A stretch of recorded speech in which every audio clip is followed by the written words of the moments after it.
16 de octubre de 1964, en un lugar remoto del oeste de China. Este día va a haber la culminación de una operación secreta que cambiará el equilibrio de poder en Asia Oriental y en el mundo para siempre. La República Popular China va a convertirse en la quinta nación que prueba un arma nuclear.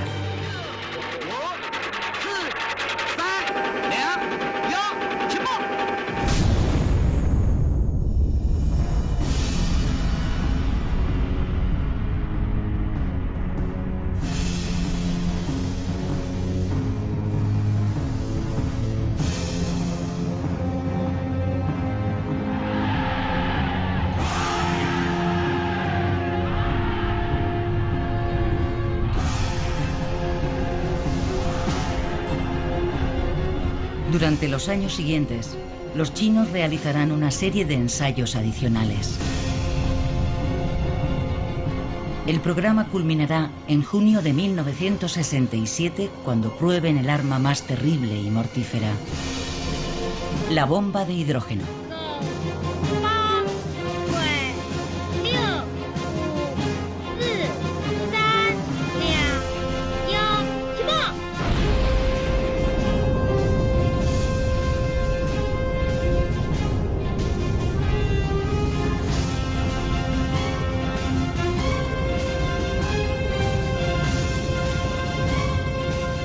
La bomba nuclear china.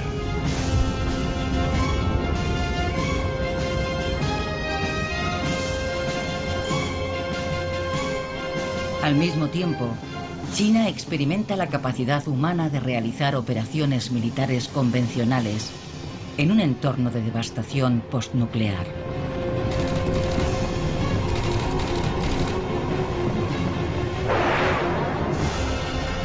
Y emplea animales para comprobar el alcance y los efectos de las explosiones nucleares.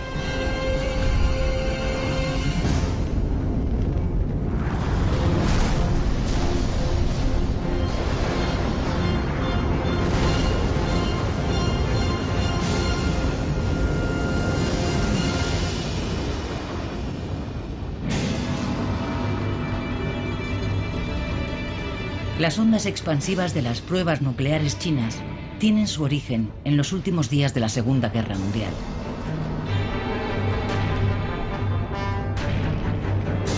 A mediados de 1945, el sangriento enfrentamiento contra el fascismo alemán e italiano ha terminado, pero Asia y el Pacífico siguen siendo escenario de encarnizadas batallas.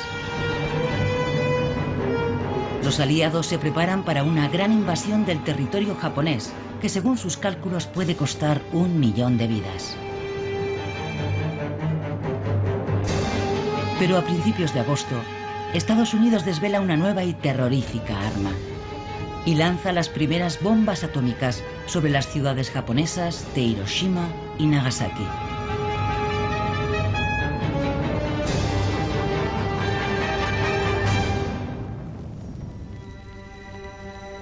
El imperio japonés se ve obligado a rendirse.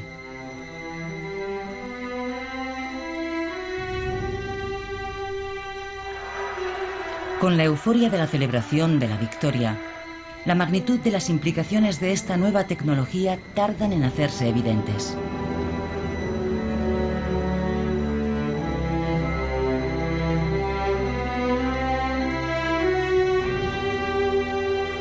Un año después, Mao Zedong declara: la bomba atómica es un tigre de papel que los reaccionarios estadounidenses utilizan para asustar al pueblo. Parece terrible, pero en realidad no lo es. Con el tiempo se formará una opinión muy diferente, pero primero tiene problemas que resolver en su propio país. La derrota japonesa ha dejado las manos libres al ejército comunista de Mao. El llamado Ejército de Liberación del Pueblo puede ahora concentrarse en la guerra civil contra el gobierno nacionalista del Kuomintang de Chiang Kai-shek. Para sorpresa de muchos, Mao resulta vencedor en este sangriento conflicto. Y poco después de su conclusión, el 1 de octubre de 1949, celebra la victoria con un desfile en Pekín durante el que dirige un mensaje al mundo exterior.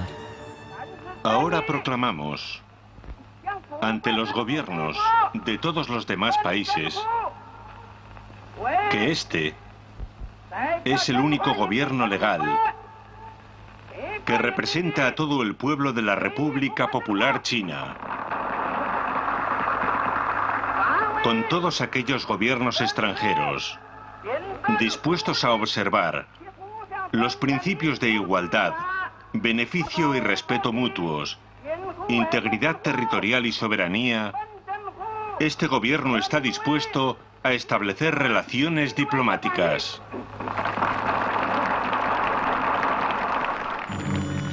El gobierno popular de Mao recibe el reconocimiento de la Unión Soviética al día siguiente. Pero tendrán que pasar 30 años para que los Estados Unidos reconozcan al régimen comunista chino. De hecho, poco menos de un año después de la proclamación de Mao, China se enfrenta a fuerzas de la ONU mandadas por Estados Unidos en una guerra a gran escala en la península de Corea.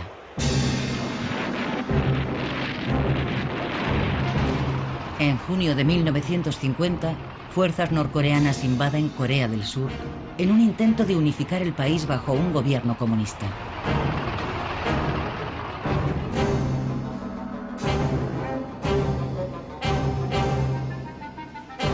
El Consejo de Seguridad de las Naciones Unidas se reúne y, aprovechando un boicot de la Unión Soviética, aprueba la intervención militar en defensa de Corea del Sur.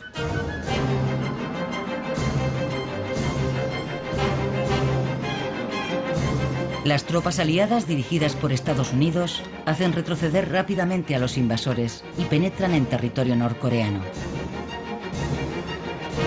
Al acercarse a la frontera con la República Popular, los chinos denuncian bombardeos sobre localidades fronterizas.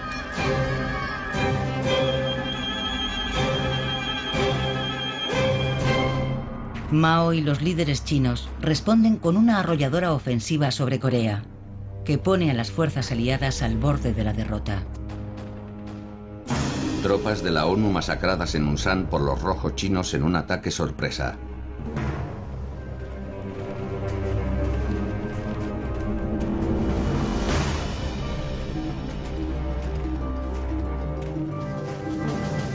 Los chinos están jugando con fuego. Algunos altos mandos militares de Estados Unidos ya han empezado a recomendar el uso de armas nucleares como respuesta. En una conferencia de prensa en Washington, el presidente Harry Truman confirma que no descarta ninguna opción.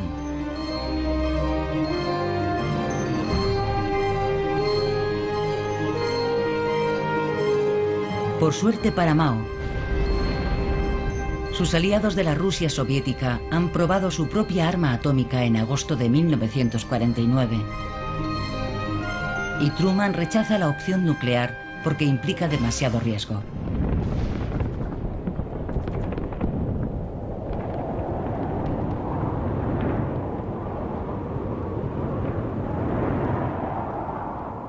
La guerra de Corea se prolonga otros 2 años y medio, hasta terminar en tablas con un armisticio en julio de 1953.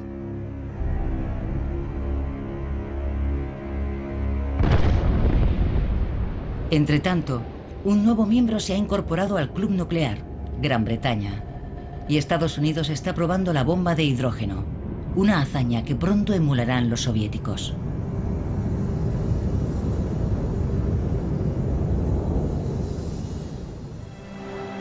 A principios de los 50, el líder soviético Joseph Stalin es un firme aliado de China, que disfruta de la eficaz protección de su paraguas nuclear. El desdén original de Mao por este tipo de armamento va cambiando gradualmente. En este momento, la nueva China, fundada por Mao en 1949, no solo es muy pobre, sino que está tecnológicamente muy atrasada.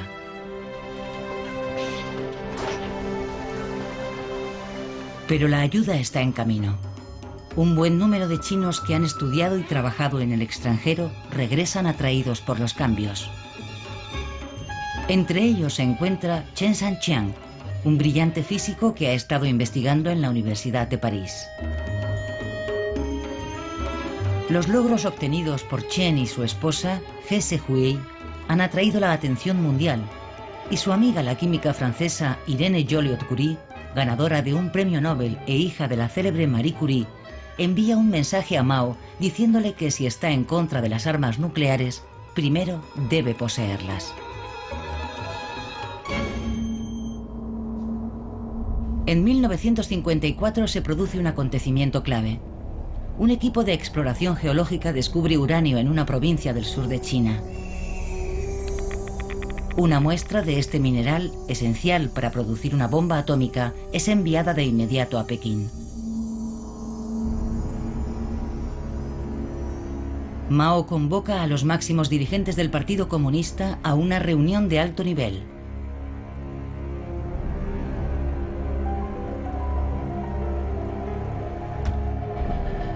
Y en ella les dice: si tenemos al pueblo y los recursos, podemos obrar milagros.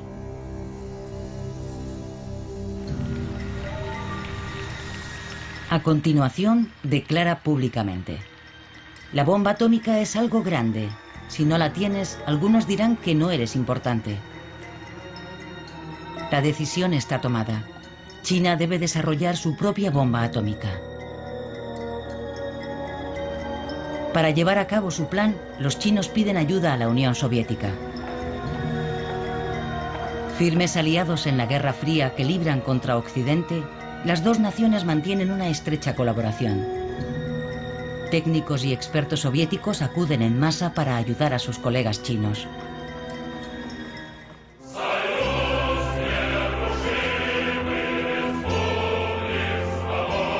En noviembre de 1957, Mao visita la Unión Soviética. Stalin ha muerto y el nuevo líder, Nikita Khrushchev, le muestra una filmación secreta sobre el desarrollo de sus armas nucleares. Mao consigue lo que quiere: la ayuda de los soviéticos para desarrollar una bomba nuclear china, lo que incluye asesores, un reactor nuclear y tecnología para enriquecer el uranio.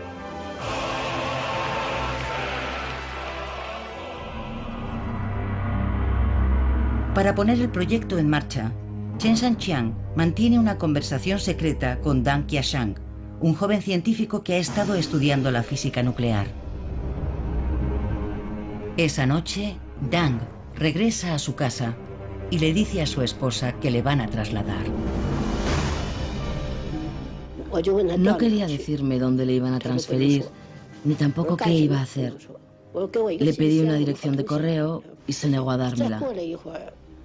Después de un rato, me pidió que dejara de hacer preguntas. Me dijo: voy a dedicarme en cuerpo y alma a trabajar para el futuro. Si tengo éxito, toda mi vida habrá tenido sentido. El nombre de Deng desaparece de los círculos académicos. El gobierno chino crea en secreto el primer instituto de investigación de armas nucleares. Contando con apenas un puñado de computadoras manuales, sus técnicos deben realizar la mayor parte de las operaciones con ábacos y reglas de cálculo. Con el desarrollo teórico en marcha, es preciso encontrar emplazamientos para la base y el campo de pruebas. Y un equipo de expertos, acompañado por asesores soviéticos, parte en busca de lugares adecuados en el oeste de China. Se decide establecer la planta de enriquecimiento de uranio 25 kilómetros al noroeste de Lanzhou, junto al río Amarillo, en la provincia de Gansu. Para la ubicación de la base principal viajan aún más al oeste, a la provincia de Qinghai. Esta película fue filmada en 1957. Cuenta la historia de la liberación de los siervos en la meseta de Qinghai, en un lugar llamado la Ribera de Oro y Plata.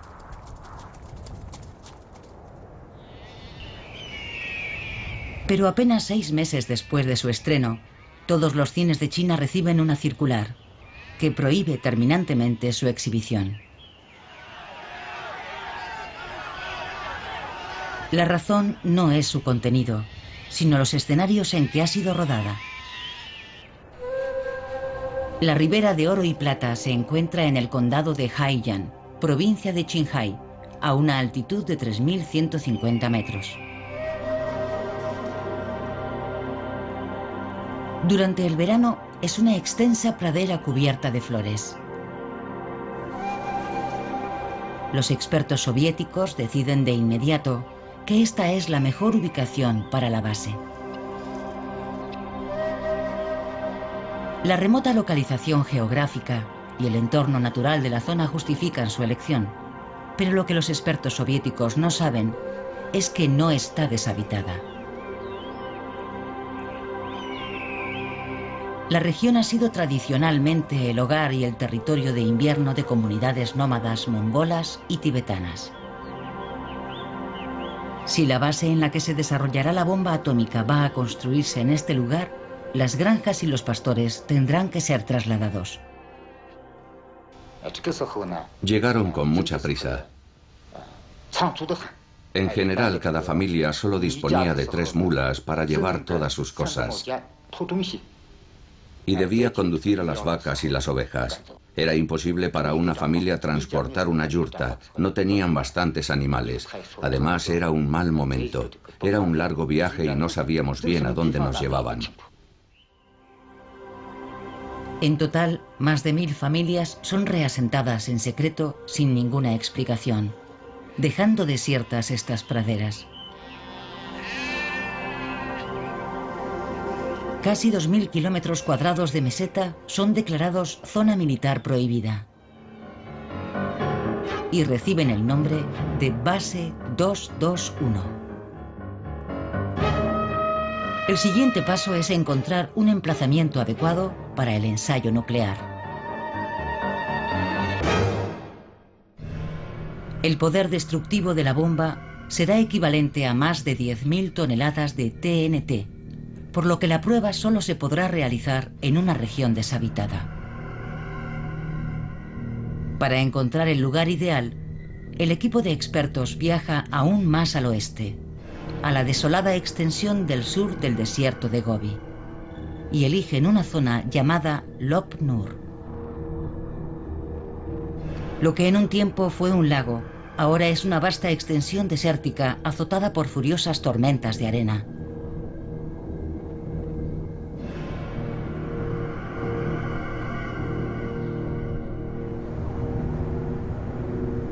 En 1958, en pleno invierno, llega el primer equipo encargado de iniciar la creación de la base 221.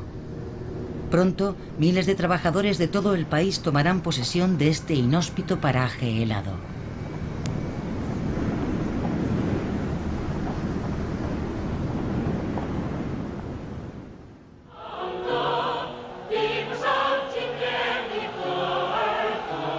En el resto de China, Mao acaba de implantar el gran salto adelante.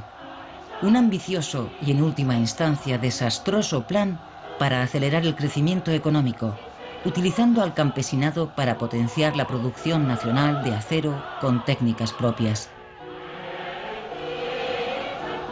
Para ello organiza a los campesinos en grandes comunas.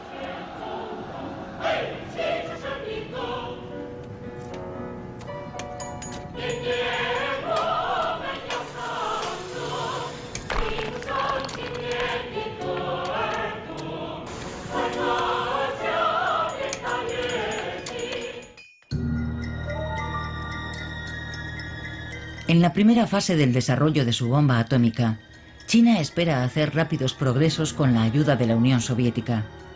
Pero el curso de los acontecimientos empieza a torcerse en 1958, cuando Khrushchev visita China y propone establecer una estación radiodifusora de onda larga y una flota conjunta.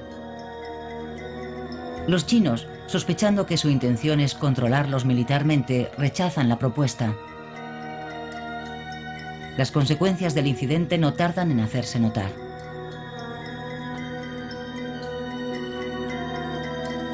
En junio de 1959, los soviéticos suspenden el suministro de materiales y muestras de diseño de la bomba atómica.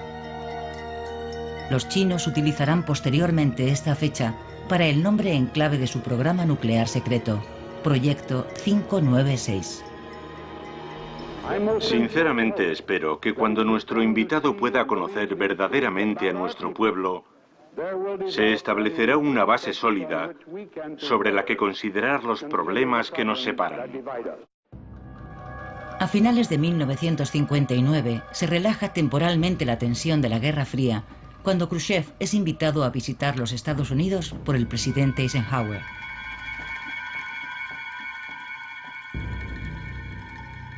Poco después, Khrushchev visita China. Pero el frío saludo de Mao refleja el rápido deterioro de las relaciones entre ambos países.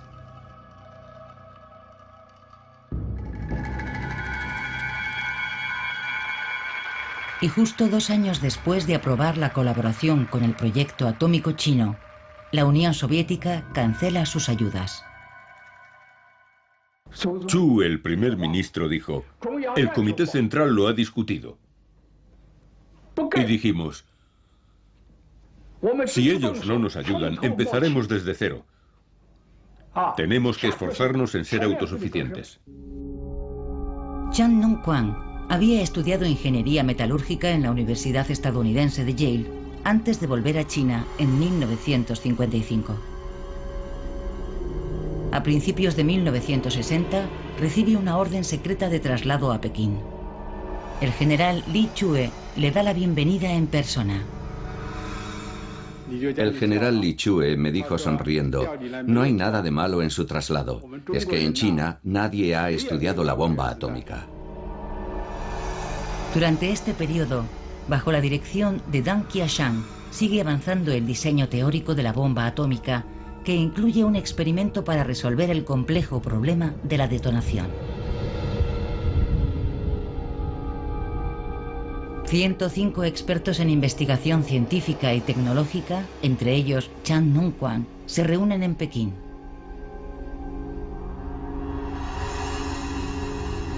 Chan será el director del proyecto de detonación. Después de la explosión de estos detonadores, la carga principal interior se activa y se produce la detonación. La onda causada por la detonación empuja o comprime los materiales metálicos o nucleares que hay en el interior para que puedan alcanzar instantáneamente el punto crítico o supercrítico y desencadenar así la fisión nuclear. A principios de 1960 se elige este lugar junto a la Gran Muralla, al norte de Pekín, para realizar la primera prueba física del detonador de la bomba atómica. El equipo acelera su ritmo de trabajo al conocer en febrero que Francia se ha convertido en el 4º miembro del Club Atómico, tras realizar un ensayo nuclear en el desierto del Sáhara. La prueba del detonador se efectúa en secreto, en condiciones extremadamente difíciles. Pero trabajando sin descanso, el equipo realiza el experimento con éxito y en el plazo previsto. Los expertos soviéticos comienzan a irse, lo que hace aumentar las probabilidades de que el programa atómico se paralice.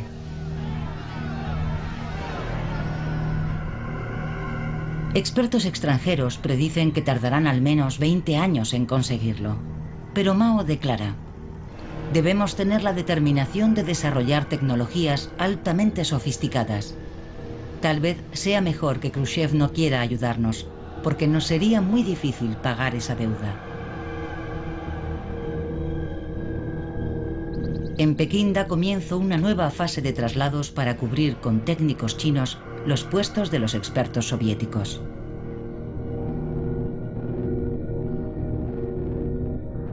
Y ahora cuentan con una figura de gran valor: el brillante científico espacial Chen Shui-sen, expulsado de Estados Unidos bajo la sospecha de ser comunista. Gracias a él, los chinos consiguen lanzar su primer misil estratégico, tan solo unos meses después de que los últimos expertos soviéticos hayan abandonado China.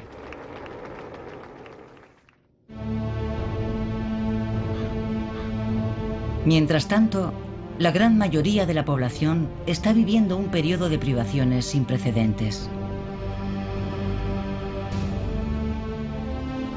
Grandes inundaciones han destruido las cosechas, causando millones de víctimas. Y lo peor está por llegar. Las tormentas dan paso a una larga sequía que extiende la hambruna por todo el país. La situación empieza a mejorar en 1963, pero se calcula que para entonces ya han muerto entre 14 y 30 millones de chinos.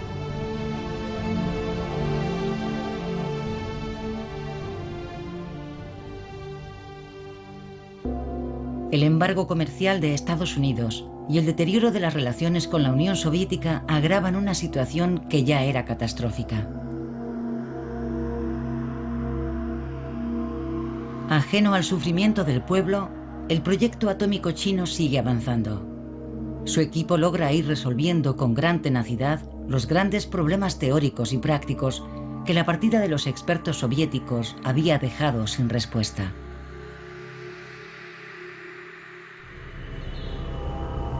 Mientras tanto, en el mundo exterior, las dos grandes potencias se acercan peligrosamente a un conflicto nuclear, cuando los soviéticos estacionan misiles balísticos en la isla de Cuba, muy cerca del territorio estadounidense.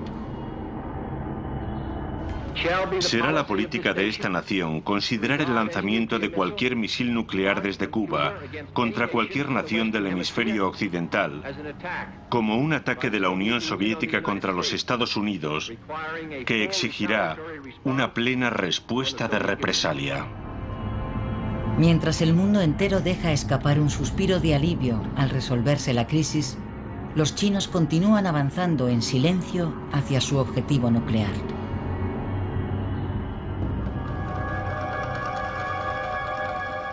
Después de 3 años de construcción, el Centro de Desarrollo de Armas Nucleares Base 221 está casi terminado. Dentro del recinto hay diferentes complejos. Lo que ocurre en su interior y en los refugios excavados bajo tierra es alto secreto.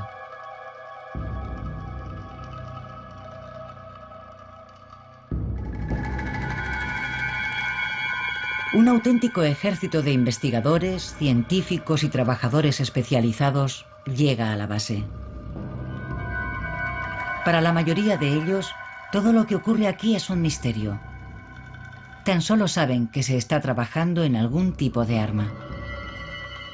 En lo referente a los empleados, había 2 grados de conocimiento muy distintos, según el nivel en que se encontraran. El grupo de los que estaban arriba era muy diferente al grupo de los empleados. Ellos sabían lo que estaban haciendo y qué objetivos tenían que alcanzar. Los empleados normales solo sabían que estaban trabajando en un arma muy misteriosa, pero no sabían nada de ella. Yo empecé a enfadarme. Podéis mantenerlo en secreto, pero no puedo trabajar sin saber el volumen de lo que estoy procesando. Tú eres el jefe, pero cuanto más proceso, más grande es. Esto no está bien. Sí, todo era muy confidencial. Dentro de la base 221 se aplican estrictas medidas de seguridad y confidencialidad. Todas las entradas están fuertemente vigiladas.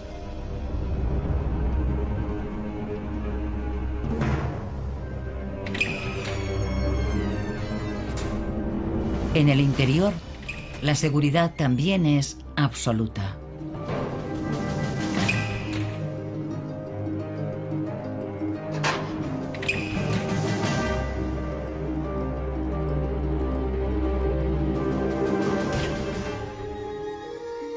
En la fabricación de una bomba atómica se debe implementar un diseño teórico preciso en el procesamiento de cada una de las partes. Y no puede producirse ni el más insignificante error. El trabajo es muy complicado para los trabajadores de la base. Muchos detalles de la tecnología nuclear aún siguen sin resolver y plantean grandes problemas en la preparación del primer ensayo. Todas estas dudas van siendo resueltas paso a paso por el equipo de Lung Ming, pionero en mediciones de pruebas nucleares en China. Su prioridad actual es adquirir unos detectores ópticos de alta sensibilidad conocidos como fotomultiplicadores. Comprarlos era un gran problema, porque no nos los iban a vender si se enteraban de que los clientes éramos nosotros. Así que los compramos a través de amigos chinos y de otras nacionalidades. Los fotomultiplicadores traídos en secreto resuelven los problemas más urgentes del experimento. Pero China sigue sin poder fabricar algunos de los sistemas e instrumentos de precisión necesarios para las pruebas nucleares.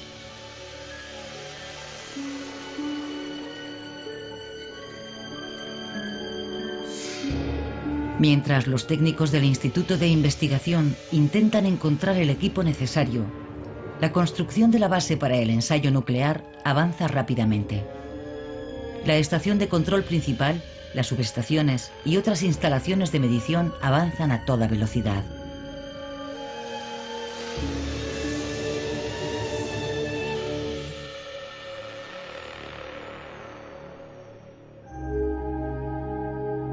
En los ensayos nucleares de otros países, las explosiones han tenido lugar en una torre, en el aire o bajo el mar o la tierra. En China se abre el debate sobre cuál debe ser el método utilizado en la primera prueba. Los soviéticos habían defendido el lanzamiento con paracaídas, pero algunos expertos chinos piensan que los datos obtenidos serían insuficientes. Finalmente se decide detonar la bomba en una torre, lo que permitirá extraer numerosas conclusiones de una sola vez. A principios de 1964, más de 33.000 toneladas de equipo y materiales y miles de elegidos para participar en la prueba llegan a la base del futuro ensayo. La detonación será controlada remotamente, lo que requiere el tendido de miles de metros de cables de telemetría. La preparación lleva 3 meses, trabajando sobre docenas de kilómetros de tierra dura como la roca.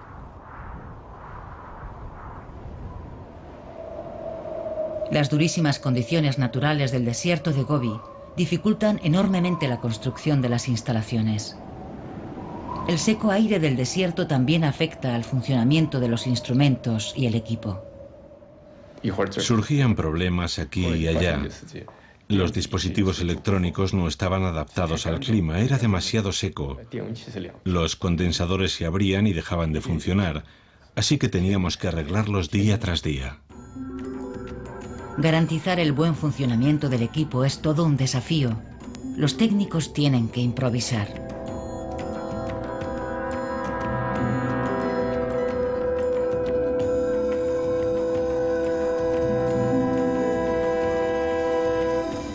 Pero nadie sabe con seguridad si todo funcionará normalmente en el momento preciso.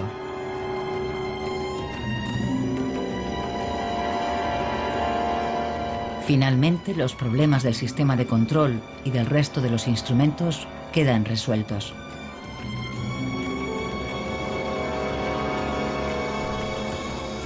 En mayo de 1964, el uranio enriquecido esencial está preparado. Un mes después se realiza la primera prueba preliminar en la base 221. Primero vimos una luz. Aquella luz no era muy roja.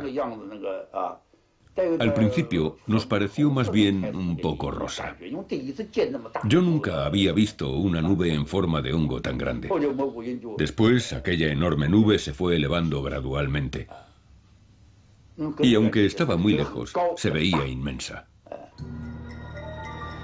El éxito del ensayo preliminar significa que por fin se puede empezar el montaje de la bomba atómica. Cuando se detone, los científicos tendrán que estudiar minuciosamente los efectos de la explosión para refinar el arma.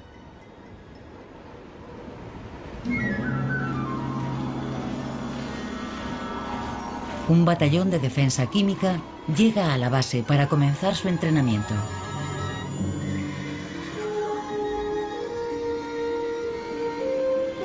Durante el verano, Lop-Nur es un inmenso horno, con temperaturas que superan ampliamente los 40 grados centígrados.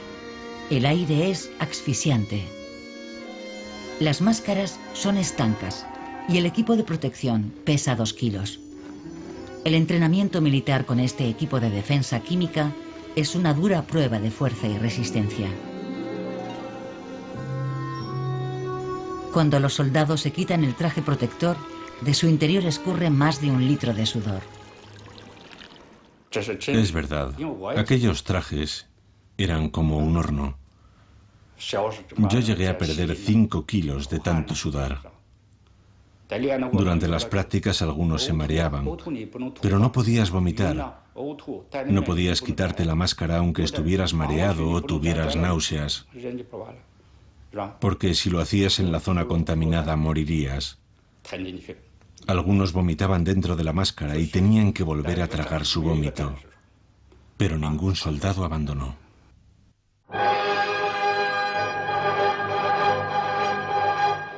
Para mantener la moral y para su posterior uso propagandístico, se organizan espectáculos.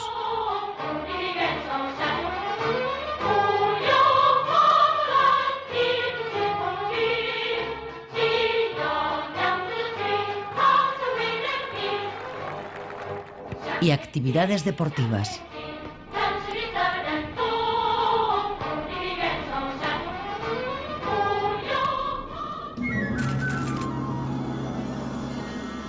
El entrenamiento de la Unidad de Defensa Química continúa hasta finales de agosto de 1964. Para entonces ya hay en la base más de 5.000 personas que participarán en la prueba nuclear.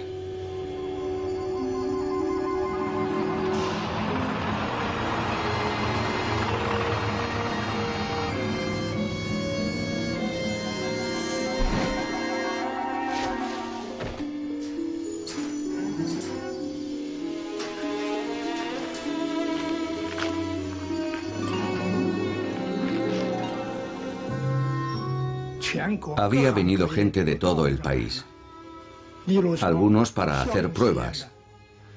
Unos traían monos, otros traían perros y otros traían conejos o ratones.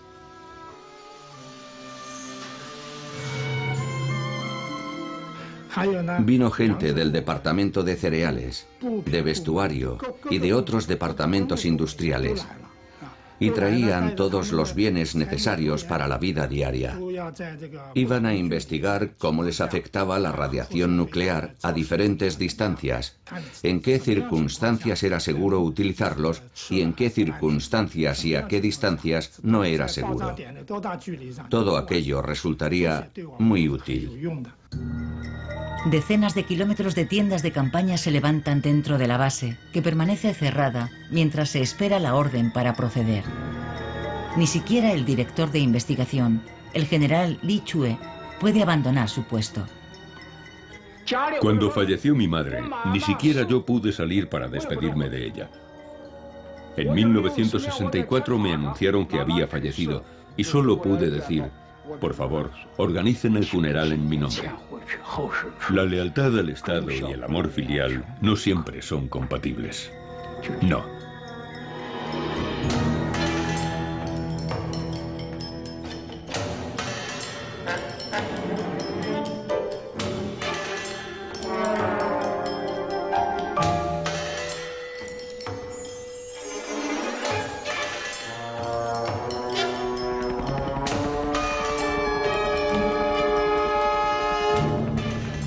A principios de octubre, la bomba atómica y otros equipos esenciales son transportados en helicóptero al lugar de la prueba.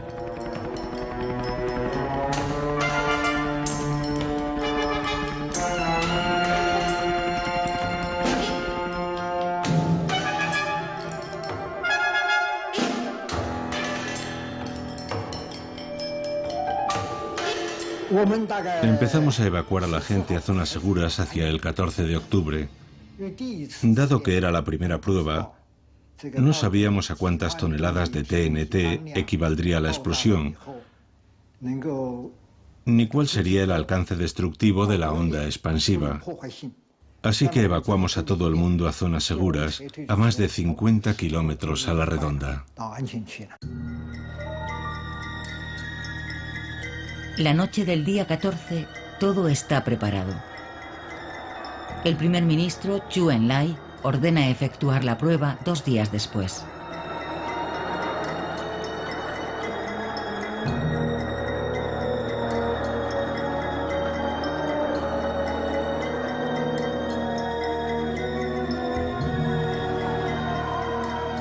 En la madrugada del 16 de octubre se montan los detonadores y los últimos miembros del equipo se retiran a la estación de observación principal, situada a 60 kilómetros.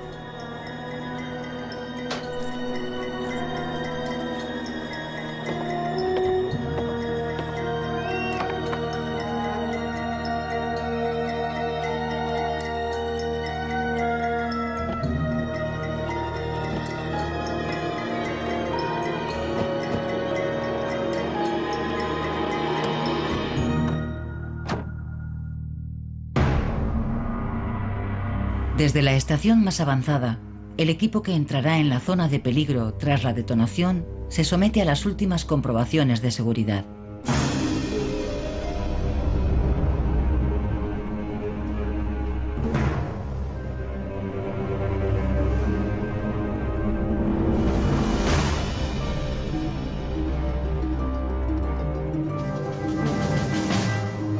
Poco antes de las 3, muy cerca de la hora de la verdad, la máxima autoridad de la prueba, el general Aiping, llama a Zhou Enlai.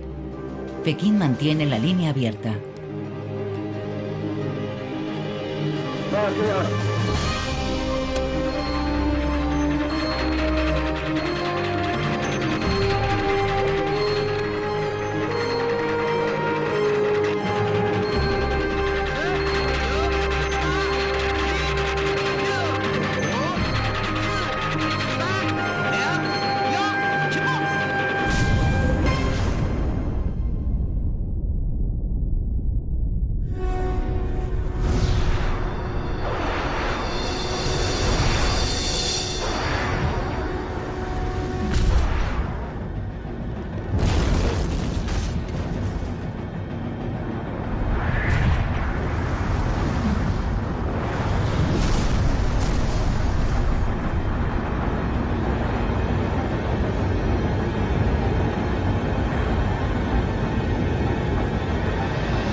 La nube en forma de hongo muestra a los observadores y al mundo entero que el sueño de Mao se ha hecho realidad.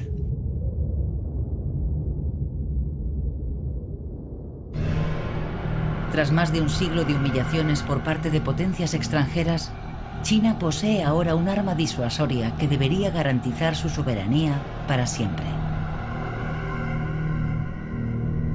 El general Aiping informa al primer ministro de inmediato, pero dado lo mucho que hay en juego, este pide más información.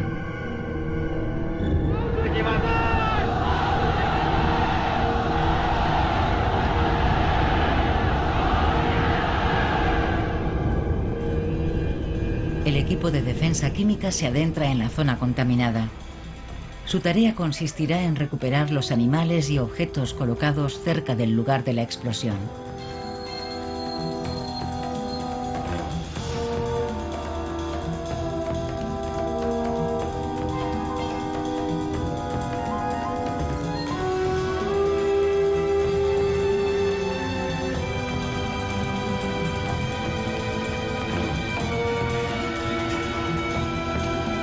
Nunca se ha calculado cuántas personas pudieron morir o sufrir secuelas irreparables como consecuencia de esta acción, o en las zonas circundantes. Pero al igual que en pruebas anteriores realizadas por otras potencias nucleares, su número debió ser significativo. A su regreso, los miembros del equipo son recibidos como héroes. Aquella misma noche, Zhou Enlai asiste a un espectáculo y allí anuncia a la nación el éxito de la prueba. La noticia provoca una reacción masiva de exaltado orgullo nacional.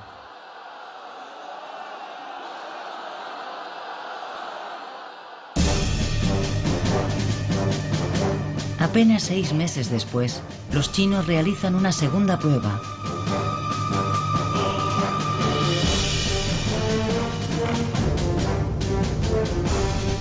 Esta vez se concentran en maniobras militares para evaluar su capacidad de defensa en un entorno postnuclear.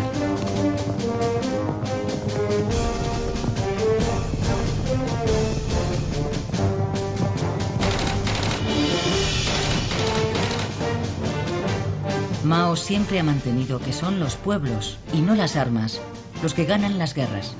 Y estas maniobras están concebidas para demostrarlo. Tampoco en este caso hay cifras oficiales sobre el precio pagado en sufrimiento y vidas humanas.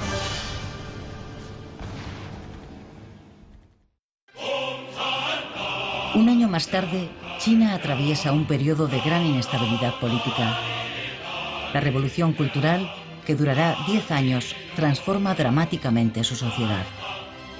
Las ideas del presidente Mao se convierten en el campo de batalla por el control de China. Al mismo tiempo, en Lop Nur se realiza un tercer ensayo.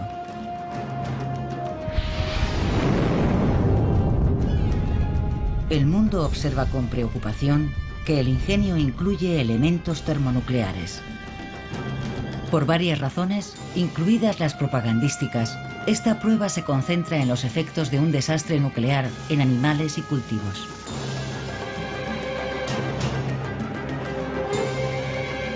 Algunos perros son expuestos a la explosión, mientras que otros son protegidos de la onda expansiva. Estos son relativamente afortunados. Estos no tienen tanta suerte.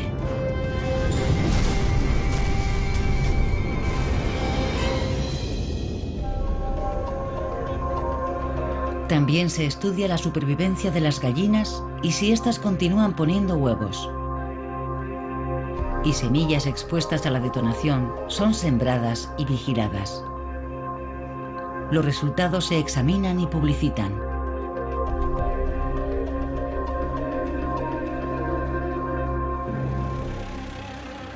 Los observadores extranjeros, aunque impresionados por las pruebas, insinúan que China tiene la bala, pero no el fusil para dispararla.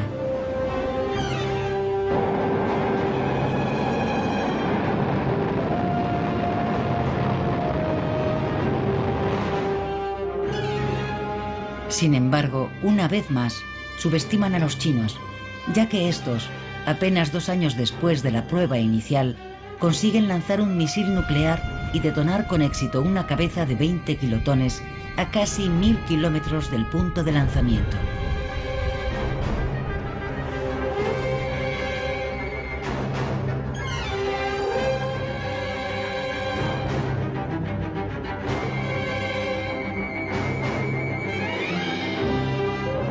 El tiempo apremia a los líderes chinos. En el norte aumenta la tensión con la Unión Soviética. Y los Estados Unidos se están involucrando en una escalada bélica que castigará a sus vecinos meridionales, Vietnam, Laos y Camboya, durante la próxima década.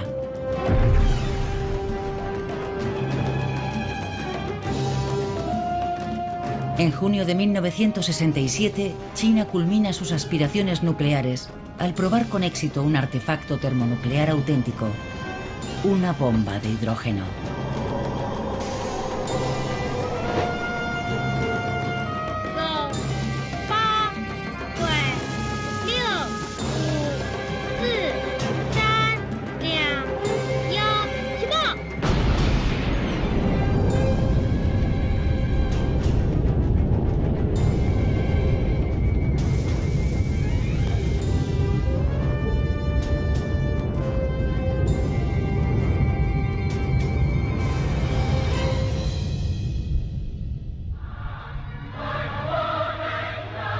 Además de su valor estratégico como arma disuasoria, Mao utiliza el programa de armamento nuclear para reforzar la confianza del pueblo chino en la nación y en su liderazgo.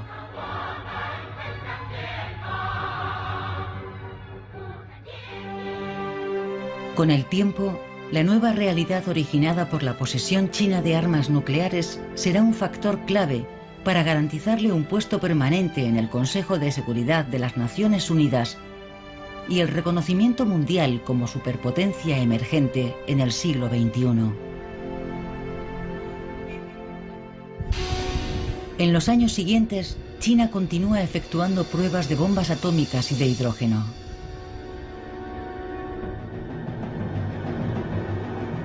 Y tras un total de 45 detonaciones, suspende finalmente su programa de ensayos nucleares en julio de 1996.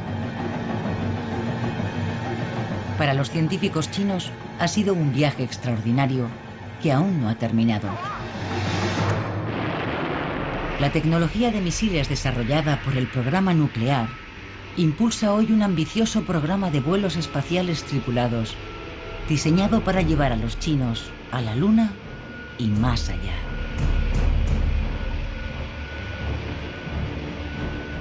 La bomba nuclear china.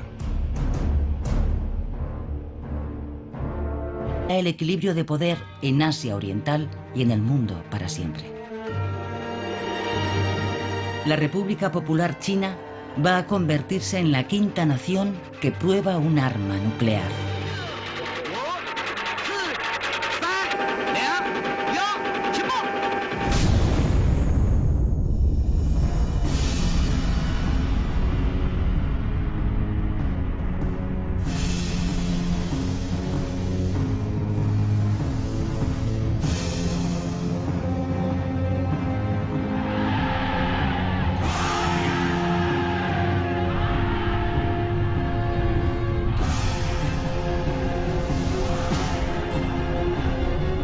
Durante los años siguientes, los chinos realizarán una serie de ensayos adicionales. El programa culminará en junio de 1967, cuando prueben el arma más terrible y mortífera: la bomba de hidrógeno.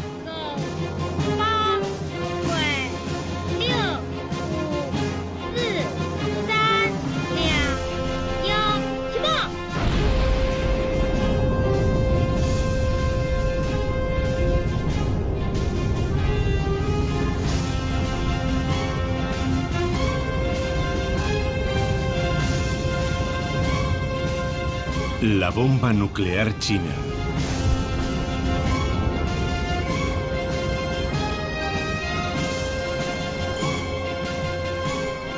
Al mismo tiempo, China experimenta la capacidad humana de realizar operaciones militares convencionales en un entorno de devastación postnuclear.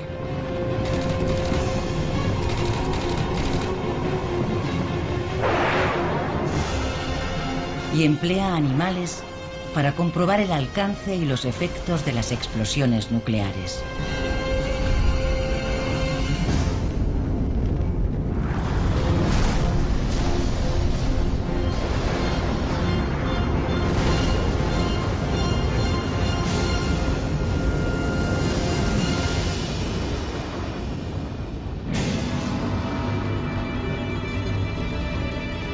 Las ondas expansivas de las pruebas nucleares chinas tienen su origen en los últimos días de la Segunda Guerra Mundial.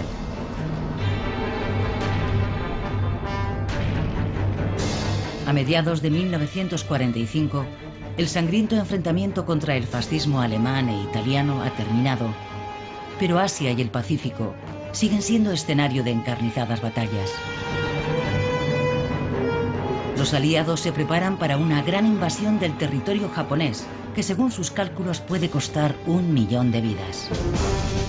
Esta vez se concentran en maniobras militares para evaluar su capacidad de defensa en un entorno postnuclear.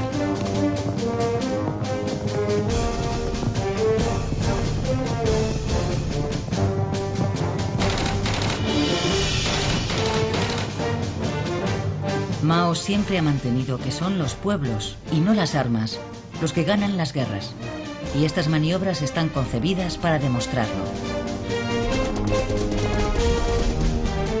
Tampoco en este caso hay cifras oficiales sobre el precio pagado en sufrimiento y vidas humanas.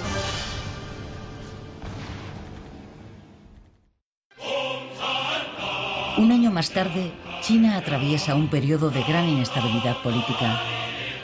La revolución cultural, que durará 10 años, transforma dramáticamente su sociedad. Las ideas del presidente Mao se convierten en el campo de batalla por el control de China.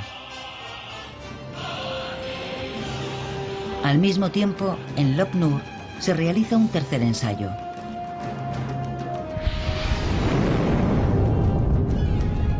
El mundo observa con preocupación que el ingenio incluye elementos termonucleares. Por varias razones, incluidas las propagandísticas, esta prueba se concentra en los efectos de un desastre nuclear en animales y cultivos.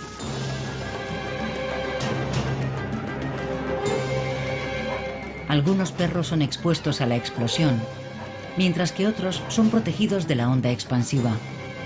Estos son relativamente afortunados. Estos no tienen tanta suerte.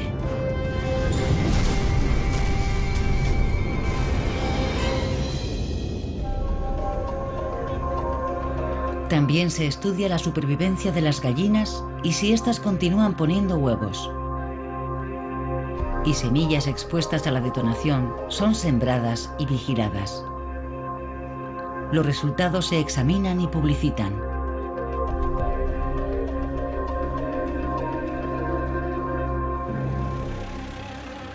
Los observadores extranjeros, aunque impresionados por las pruebas, insinúan que China tiene la bala, pero no el fusil para dispararla.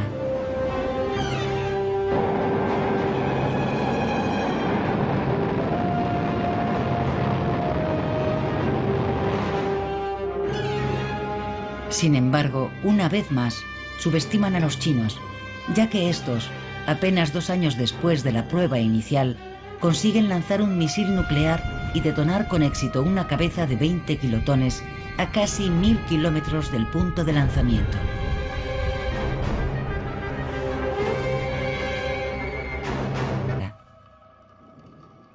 La prueba del detonador se efectúa en secreto en condiciones extremadamente difíciles. Pero trabajando sin descanso, el equipo realiza el experimento con éxito y en el plazo previsto.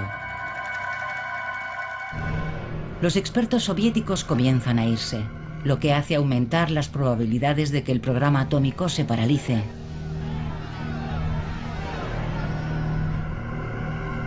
Expertos extranjeros predicen que tardarán al menos 20 años en conseguirlo. Pero Mao declara: debemos tener la determinación de desarrollar tecnologías altamente sofisticadas. Tal vez sea mejor que Khrushchev no quiera ayudarnos, porque nos sería muy difícil pagar esa deuda. En Pekín da comienzo una nueva fase de traslados para cubrir con técnicos chinos los puestos de los expertos soviéticos.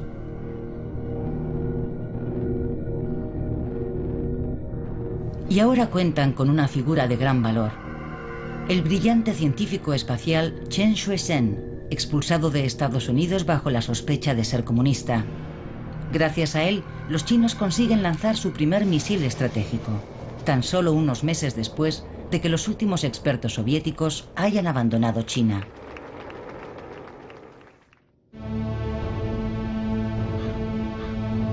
Mientras tanto, la gran mayoría de la población está viviendo un periodo de privaciones sin precedentes. Grandes inundaciones han destruido las cosechas, causando millones de víctimas. Y lo peor está por llegar. Las tormentas dan paso a una larga sequía que extiende la hambruna por todo el país. La situación empieza a mejorar en 1963, pero se calcula que para entonces ya han muerto entre 14 y 30 millones de chinos.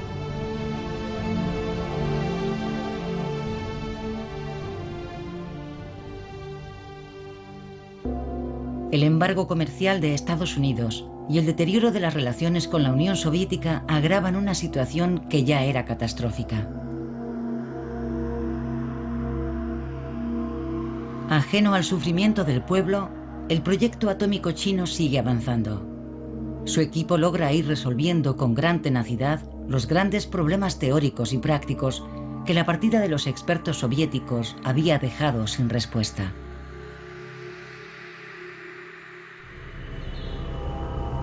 Mientras tanto, en el mundo exterior, las dos grandes potencias se acercan peligrosamente a un conflicto nuclear, cuando los soviéticos estacionan misiles balísticos en la isla de Cuba, muy cerca del territorio estajado en el extranjero, regresan atraídos por los cambios. Entre ellos se encuentra Chen Sanqiang, un brillante físico que ha estado investigando en la Universidad de París. Los logros obtenidos por Chen y su esposa, He Se-hui, han atraído la atención mundial, y su amiga la química francesa Irene Joliot-Curie, ganadora de un premio Nobel e hija de la célebre Marie Curie, envía un mensaje a Mao diciéndole que si está en contra de las armas nucleares, primero debe poseerlas. En 1954 se produce un acontecimiento clave. Un equipo de exploración geológica descubre uranio en una provincia del sur de China. Una muestra de este mineral, esencial para producir una bomba atómica, es enviada de inmediato a Pekín. Mao convoca a los máximos dirigentes del Partido Comunista a una reunión de alto nivel.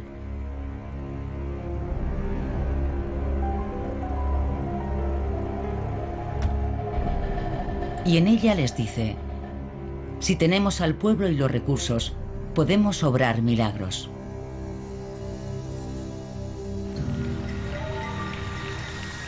A continuación, declara públicamente: la bomba atómica es algo grande. Si no la tienes, algunos dirán que no eres importante. La decisión está tomada. China debe desarrollar su propia bomba atómica. Para llevar a cabo su plan, los chinos piden ayuda a la Unión Soviética. Firmes aliados en la Guerra Fría que libran contra Occidente, las dos naciones mantienen una estrecha colaboración. Técnicos y expertos soviéticos acuden en masa para ayudar a sus colegas chinos.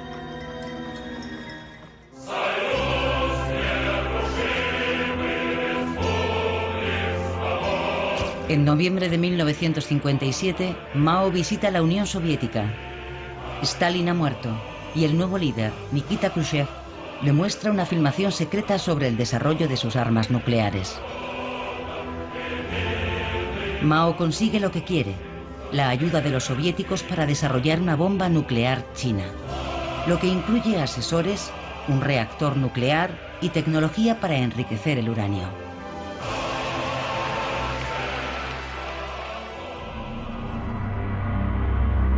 Para poner el proyecto en marcha, Chen Sanqiang mantiene una conversación secreta con Deng Qiashang, un joven científico que ha estado estudiando la física nuclear. Esa noche, Deng regresa a su casa. General, cada familia solo disponía de 3 mulas para llevar todas sus cosas. Y debía conducir a las vacas y las ovejas. Era imposible para una familia transportar una yurta. No tenían bastantes animales. Además, era un mal momento. Era un largo viaje y no sabíamos bien a dónde nos llevaban. En total, más de 1000 familias son reasentadas en secreto sin ninguna explicación, dejando desiertas estas praderas. Casi 2000 kilómetros cuadrados de meseta son declarados zona militar prohibida y reciben el nombre de Base 221. El siguiente paso es encontrar un emplazamiento adecuado para el ensayo nuclear. El poder destructivo de la bomba será equivalente a más de 10.000 toneladas de TNT, por lo que la prueba solo se podrá realizar en una región deshabitada. Para encontrar el lugar ideal, el equipo de expertos viaja aún más al oeste, a la desolada extensión del sur del desierto de Gobi, y eligen una zona llamada Lop Nur. Lo que en un tiempo fue un lago, ahora es una vasta extensión desértica azotada por furiosas tormentas de arena.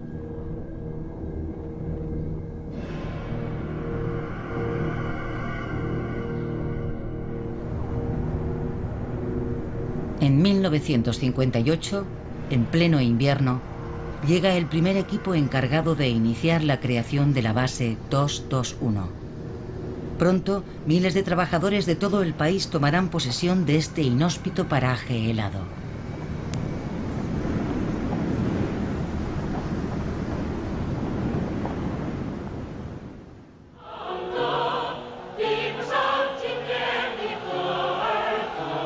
En el resto de China, Mao acaba de implantar el gran salto adelante.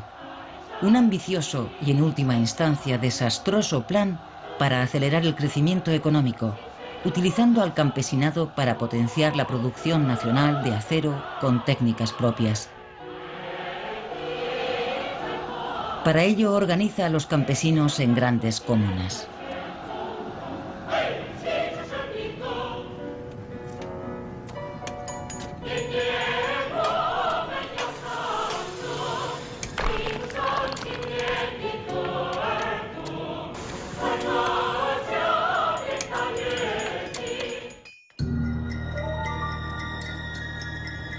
En la primera fase del desarrollo de su bomba, el general Aiping informa al primer ministro de inmediato, pero dado lo mucho que hay en juego, este pide más información.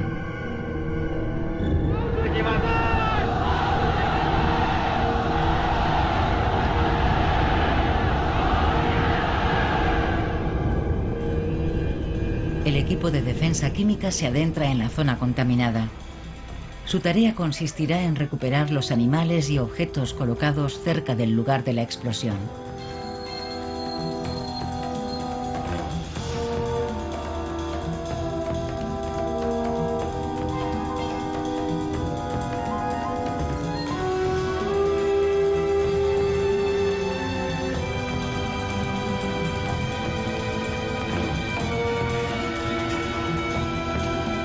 Nunca se ha calculado cuántas personas pudieron morir o sufrir secuelas irreparables como consecuencia de esta acción, o en las zonas circundantes.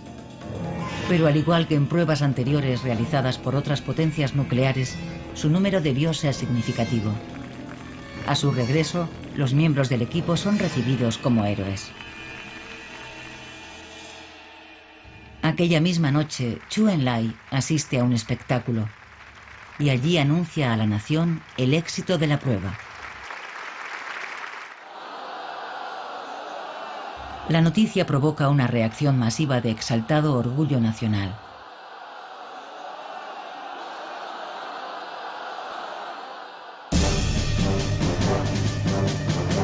Apenas 6 meses después, los chinos realizan una segunda prueba.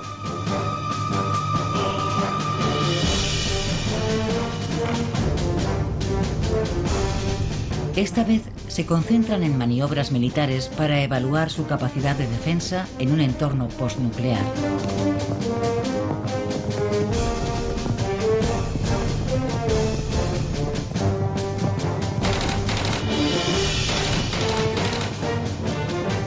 Mao siempre ha mantenido que son los pueblos y no las armas los que ganan las guerras, y estas maniobras están concebidas para demostrarlo. Tampoco en este caso hay cifras oficiales sobre el precio pagado en sufrimiento y vidas humanas.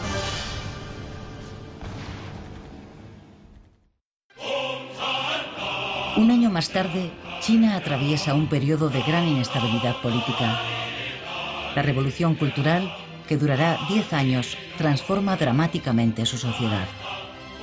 Las ideas del presidente Mao se convierten en el campo de batalla por el control de China, que representa a todo el pueblo de la República Popular China,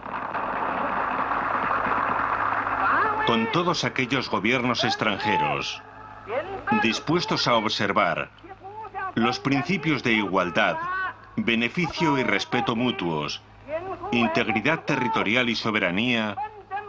Este gobierno está dispuesto a establecer relaciones diplomáticas.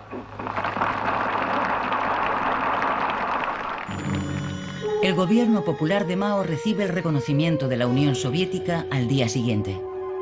Pero tendrán que pasar 30 años para que los Estados Unidos reconozcan al régimen comunista chino. De hecho, poco menos de un año después de la proclamación de Mao, China se enfrenta a fuerzas de la ONU, mandadas por Estados Unidos, en una guerra a gran escala en la península de Corea.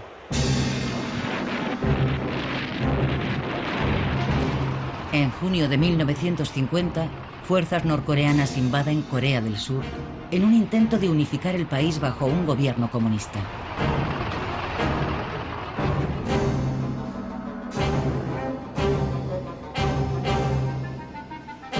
El Consejo de Seguridad de las Naciones Unidas se reúne y, aprovechando un boicot de la Unión Soviética, aprueba la intervención militar en defensa de Corea del Sur.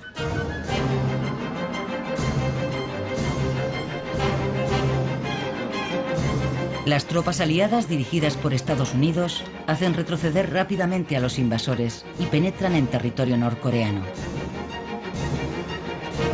Al acercarse a la frontera con la República Popular, los chinos denuncian bombardeos sobre localidades fronterizas.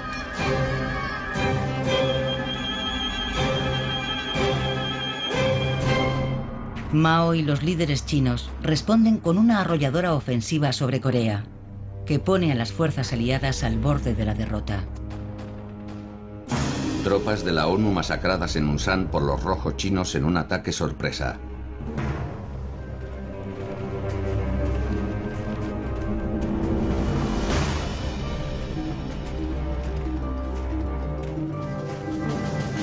Los chinos están jugando con fuego.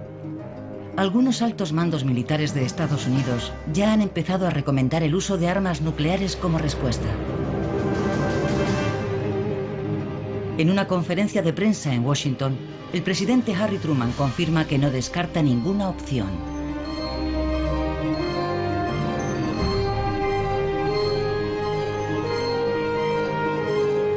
Por suerte para Mao, sus aliados de la Rusia soviética han probado su propia arma atómica en agosto de 1949. Y nómadas mongolas y tibetanas. Si la base en la que se desarrollará la bomba atómica va a construirse en este lugar, las granjas y los pastores tendrán que ser trasladados. Llegaron con mucha prisa. En general, cada familia solo disponía de 3 mulas para llevar todas sus cosas. Y debía conducir a las vacas y las ovejas. Era imposible para una familia transportar una yurta. No tenían bastantes animales. Además, era un mal momento. Era un largo viaje y no sabíamos bien a dónde nos llevaban. En total, más de 1000 familias son reasentadas en secreto sin ninguna explicación, dejando desiertas estas praderas. Casi 2000 kilómetros cuadrados de meseta son declarados zona militar prohibida y reciben el nombre de Base 221. El siguiente paso es encontrar un emplazamiento adecuado para el ensayo nuclear. El poder destructivo de la bomba será equivalente a más de 10.000 toneladas de TNT, por lo que la prueba solo se podrá realizar en una región deshabitada. Para encontrar el lugar ideal, el equipo de expertos viaja aún más al oeste, a la desolada extensión del sur del desierto de Gobi, y eligen una zona llamada Lop Nur. Lo que en un tiempo fue un lago, ahora es una vasta extensión desértica azotada por furiosas tormentas de arena.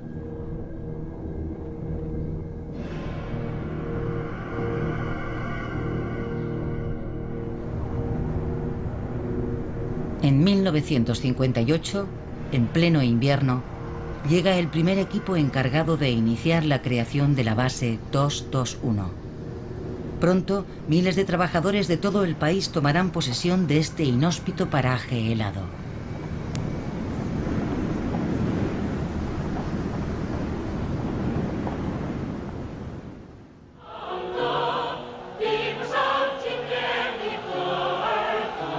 En el resto de China, Mao acaba de implantar el gran salto adelante.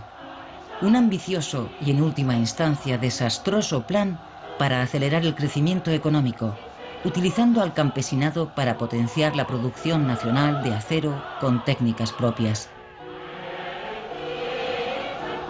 Para ello organiza a los campesinos en grandes comunas.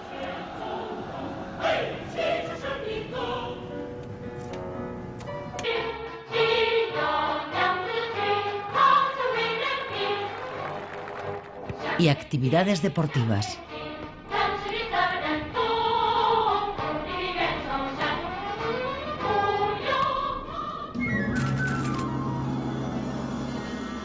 El entrenamiento de la Unidad de Defensa Química continúa hasta finales de agosto de 1964. Para entonces ya hay en la base más de 5.000 personas que participarán en la prueba nuclear.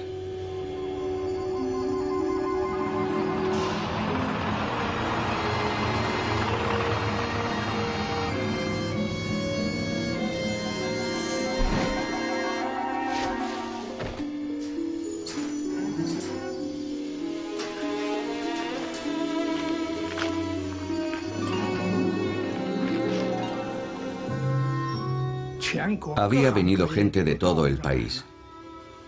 Algunos para hacer pruebas. Unos traían monos. Otros traían perros. Y otros traían conejos o ratones.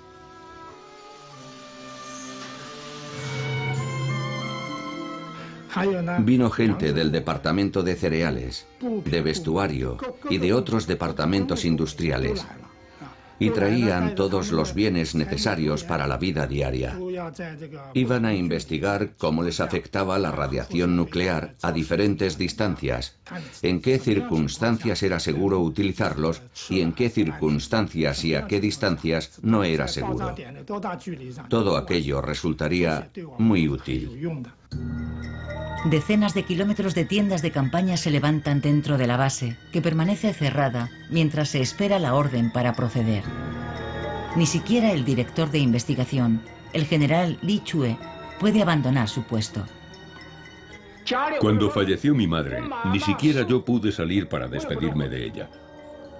En 1964 me anunciaron que había fallecido y solo pude decir: por favor, organicen el funeral en mi nombre. La lealtad al Estado y el amor filial no siempre son compatibles. No.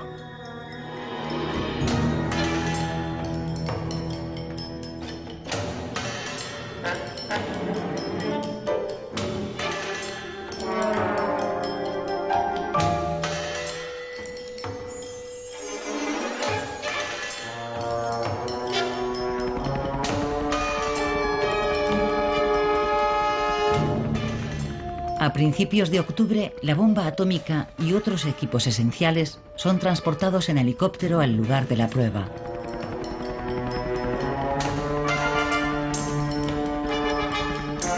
En 1959 se relaja temporalmente la tensión de la Guerra Fría cuando Khrushchev es invitado a visitar los Estados Unidos por el presidente Eisenhower.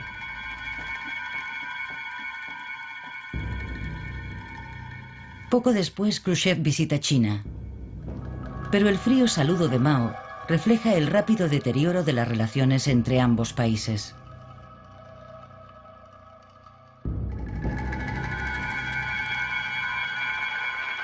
Y justo 2 años después de aprobar la colaboración con el proyecto atómico chino, la Unión Soviética cancela sus ayudas. Chu, el primer ministro, dijo: el Comité Central lo ha discutido. Y dijimos: si ellos no nos ayudan, empezaremos desde cero. Tenemos que esforzarnos en ser autosuficientes. Chan Nong-kwan había estudiado ingeniería metalúrgica en la Universidad Estadounidense de Yale antes de volver a China en 1955. A principios de 1960 recibe una orden secreta de traslado a Pekín. El general Li Chue le da la bienvenida en persona. El general Li Chue me dijo sonriendo: no hay nada de malo en su traslado. Es que en China nadie ha estudiado la bomba atómica. Durante este periodo, bajo la dirección de Deng Qianshan, sigue avanzando el diseño teórico de la bomba atómica, que incluye un experimento para resolver el complejo problema de la detonación. 105 expertos en investigación científica y tecnológica, entre ellos Chan Nung-kwan, se reúnen en Pekín.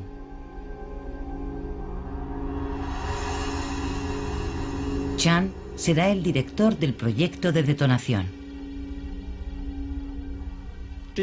Después de la explosión de estos detonadores, la carga principal interior se activa y se produce la detonación. La onda causada por la detonación empuja o comprime los materiales metálicos o nucleares que hay en el interior para que puedan alcanzar instantáneamente el punto crítico o supercrítico y desencadenar así la fisión nuclear. A principios de 1960 se elige este lugar junto a la Gran Muralla, al norte de Pekín, para realizar la primera prueba física del detonador de la bomba atómica. El equipo acelera su ritmo de trabajo al conocer en febrero que Francia se ha convertido en el cuarto miembro del Club Atómico, tras realizar un ensayo nuclear en el desierto del Sáhara. Un diseño teórico preciso en el procesamiento de cada una de las partes. Y no puede producirse ni el más insignificante error. El trabajo es muy complicado para los trabajadores de la base. Muchos detalles de la tecnología nuclear aún siguen sin resolver y plantean grandes problemas en la preparación del primer ensayo. Todas estas dudas van siendo resueltas paso a paso por el equipo de Lu Ming, pionero en mediciones de pruebas nucleares en China. Su prioridad actual es adquirir unos detectores ópticos de alta sensibilidad conocidos como fotomultiplicadores.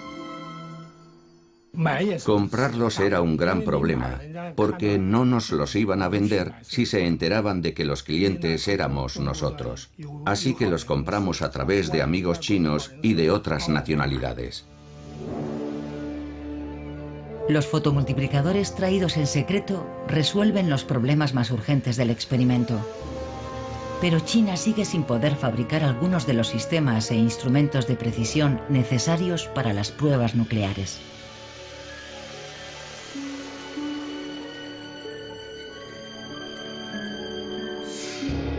Mientras los técnicos del Instituto de Investigación intentan encontrar el equipo necesario, la construcción de la base para el ensayo nuclear avanza rápidamente. La estación de control principal, las subestaciones y otras instalaciones de medición avanzan a toda velocidad.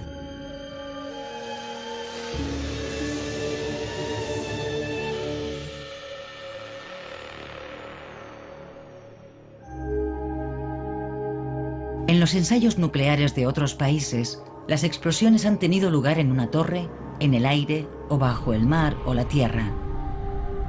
En China se abre el debate sobre cuál debe ser el método utilizado en la primera prueba.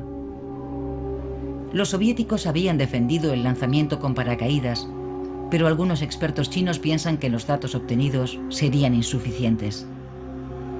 Finalmente se decide detonar la bomba en una torre, lo que permitirá extraer numerosas conclusiones de una sola vez.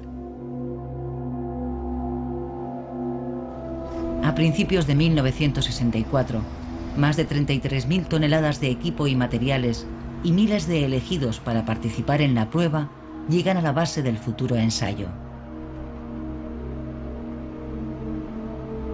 La detonación será controlada remotamente, lo que requiere el tendido de miles de metros de cables de telemetría.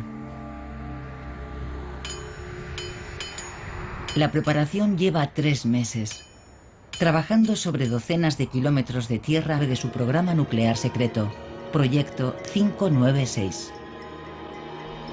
Sinceramente espero que cuando nuestro invitado pueda conocer verdaderamente a nuestro pueblo, se establecerá una base sólida sobre la que considerar los problemas que nos separan. A finales de 1959 se relaja temporalmente la tensión de la Guerra Fría cuando Khrushchev es invitado a visitar los Estados Unidos por el presidente Eisenhower.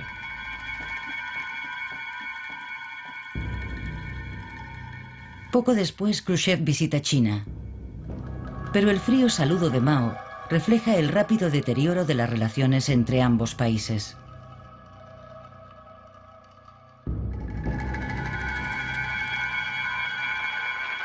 Y justo 2 años después de aprobar la colaboración con el proyecto atómico chino, la Unión Soviética cancela sus ayudas. Chu, el primer ministro, dijo: el Comité Central lo ha discutido. Y dijimos: si ellos no nos ayudan, empezaremos desde cero. Tenemos que esforzarnos en ser autosuficientes. Chan Nong-kwan había estudiado ingeniería metalúrgica en la Universidad Estadounidense de Yale antes de volver a China en 1955.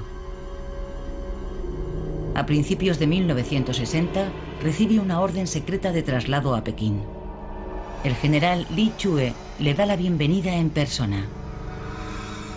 El general Li Chue me dijo sonriendo: no hay nada de malo en su traslado. Es que en China nadie ha estudiado la bomba atómica. Durante este periodo, bajo la dirección de Deng Qianshan, sigue avanzando el diseño teórico de la bomba atómica, que incluye un experimento para resolver el complejo problema de la detonación.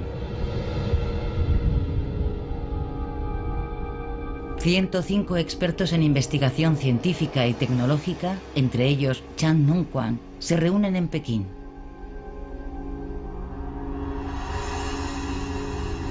Chan será el director del proyecto de detonación. Después de la explosión de estos detonadores, la carga principal interior se activa y se produce la detonación. La onda causada por la detonación empuja o comprime los materiales metálicos o nucleares que hay en el interior para que puedan alcanzar instantáneamente el punto crítico o supercrítico y desencadenar así la fisión nuclear. A principios de 1960 se elige este lugar junto a la Gran Muralla